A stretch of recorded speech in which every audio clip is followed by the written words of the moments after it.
Crime thriller প্রেমীরা কান খোলা রাখো। নানি ফিরছে আরেকটা ডার্ক ইন্টেন্স ইনভেস্টিগেশন নিয়ে, হিট দ্য থার্ড কেস। আজকের ভিডিওতে আমরা বলবো এই সিনেমাটা কেমন, প্লটটা কতটা এনজয়িং, আর এই কেসটা তোমাদের টাইম দেওয়া উচিত কিনা সেই জবাব। তো চলো শুরু করা যাক। এই গল্পে নানি হচ্ছে এসপি অর্জুন সরকার। বিশাখাপত্তনম থেকে তাকে পাঠানো হয় জম্মু কাশ্মীরে একটা সিরিজ খুনের তদন্ত করতে।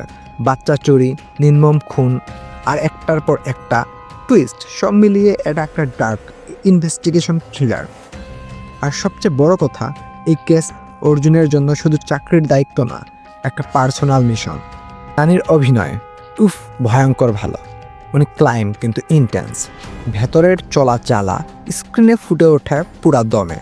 সিনেমার ব্যাকগ্রাউন্ড মিউজিক সবসময় টেনশন ধরে রাখে। আর ডাইরেক্টর শৈলেশ কলানুর নির্মাণ একবারে চোখ সরাতে পারবে না, এতটাই গ্রিপিং।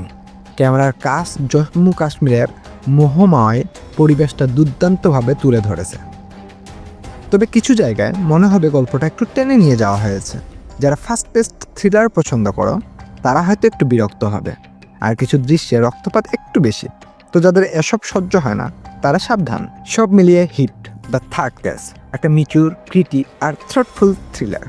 নানি যেভাবে ইন্টেন্স অ্যাক্টিং দিয়েছে, এটা তার ক্যারিয়ারের সেরা পারফরমেন্সের একটা। যারা থ্রিলার ভালোবাসো তাদের এই মুভি মিস করা উচিত নয়। ভিডিও ভালো লাগলে লাইক দাও, সাবস্ক্রাইব করো, আর কমেন্টে লিখে যাও তোমার দেখা সেরা থ্রিলার কোনটা। পরের ভিডিওতে আবার দেখা হবে। ততদিন পর্যন্ত চোখ কান খোলা রাখো।